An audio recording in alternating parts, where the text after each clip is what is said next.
Let's talk about the art of snacking. And yes, there's an art to it. I think the Italians have it down with something called Aperitivo. It's the Italian cultural tradition of enjoying an alcoholic drink and light bites before a meal. I'm always a yes with this, and so is my next guest, Olivia Becker with Dalla Fonte. Thank you for being here. Yeah, of course, Kelly. This is like my favorite tradition, so I'm excited. Oh my gosh, yes, and we both were talking about how we just got back from Italy, and so we love the art of snacking and having a little drink like this. This is amazing. Why do you think that there is this art to it in Italy? I mean, the Italians are all about food. That's the time to really connect and sit down and like take time for yourself and for friends. So this is their tradition after the workday. You sit down, you have a drink, you have a snack, and it's all about opening up your stomach for dinner, which is like why I love the Italians. It's like you eat to prepare to eat.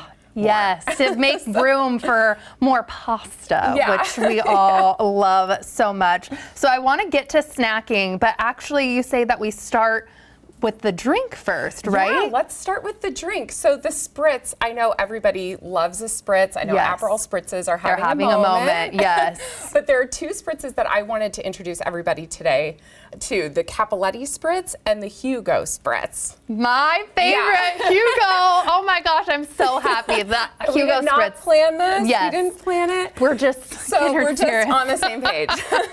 So regardless of which spritz you're making, the same 3-2-1 rule applies. So 3 parts Prosecco, 2 parts liqueur, and 1 part of the San Pellegrino, which is my preferred sparkling water. Perfect. So the Cappelletti spritz, I like it more than the Aperol spritz. Sometimes Aperol to me seems a little sweet, but the Cappelletti is more on the bitter side, but I think everybody should give it a try. Yes, let's do it. So 3, 2, 1. So we're gonna start with just a scoop of ice here, and we have our rocks glasses. Now these can be served, we're gonna use our hands.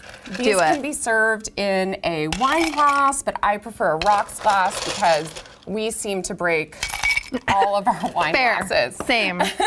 And then so we each have a shot glass as well. So if you want to start with the Cappelletti, I'll start with the Prosecco. Okay. And do make sure it's Prosecco, not champagne. Make sure it's you're doing the real deal. Ooh.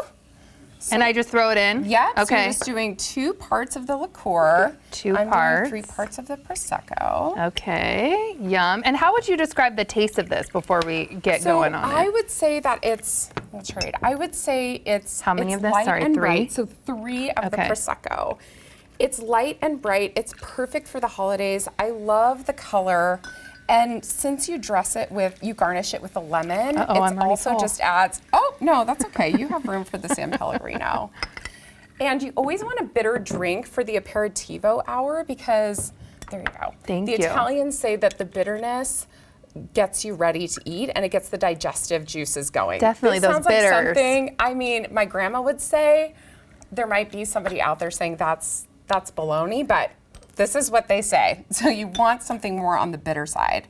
Okay, so then I'll just do my 1 part of San Pellegrino and then just give it a stir. Just give it a little stir and we can taste test. Give it a stir, yeah. Well, don't forget your lemon. Okay, my garnish. So you always want to garnish with a lemon, a little bit different than the Aperol spritz, which is usually an orange. Perfect. And cheers. Cheers. My lemon went down. That's okay. And I'll let you start on the Hugo too while I'm taste testing. Oh my gosh, see how it's just a little bit less sweet than the Aperol spritz, but same that like super bright. Yes. I mean, I knew I would love it because I love Aperol spritz. Yeah, exactly. Okay, now to the fave, Hugo. The Hugo spritz. So I was just in Italy in the fall, and this was the first time I had a Hugo spritz. It's more popular in northern Italy. I know, now I realize I was it's really gonna change missing your life. out. Exactly. So same 3-2-1 rule applies, but instead of the 2 parts of Cappelletti, we're gonna do 2 parts of elderflower liqueur. So, what do you want to start with? Hit me. Okay. All right, so 2 parts of that. I'll start with my 3 parts of Prosecco. And while we're building this too, tell me about some of the snacks that you have going on here too. So of course in Italy, you never have a drink without having a snack. So a lot of times you'll get things like meats and cheeses and bruschetta. Here we have a few different cheeses, salami with a Tuscan apricot jam and balsamico.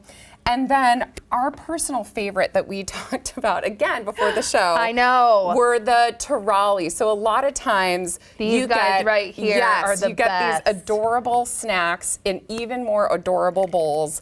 And I think that like sums up Italian culture, like a drink with snacks and bowls. Oh. So tarali is a small baked cracker. It looks simple. It's absolutely delicious. And every time I have them, I feel like I'm back in Italy.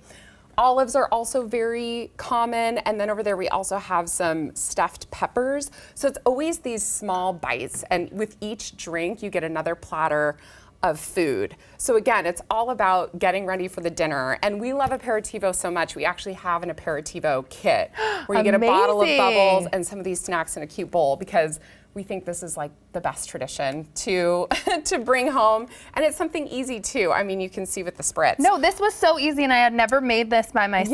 Yes. And that your 3-2-1 rule. The 3-2-1 is the key. It's the key. Yeah, okay, exactly. And then you add a lime. And then a lime and some fresh mint. Because it's the mint, and then I guess I should stir this around. I know. That Give is it a so stir. stunning. Yeah, it looks good.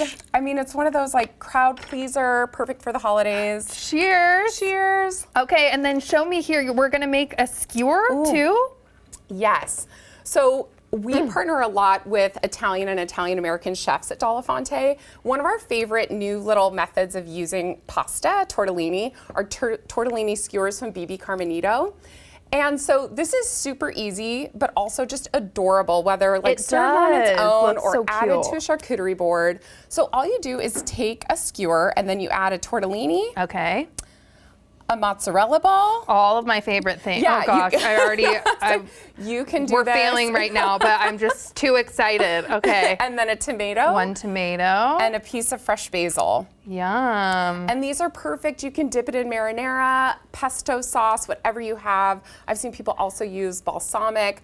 But the idea is that entertaining and hosting does not need to be complicated. You know, 3-2-1 for the spritzes, put out all these fresh foods, snacking in cute bowls. This, you know, it's something we can all do for the holidays. I'm living my best life. Yeah, exactly. Tell everyone about the fall too. The box is coming. Yeah, so our upcoming box actually features recipes from BB, and we are going to be featuring items from the charcuterie board, and then we also right now have a release from Liguria where you have some of those great Tagliasca olives, the jams that are featured on here, all of these things that create these perfect Italian moments, even when we can't be there, which is what we're all about.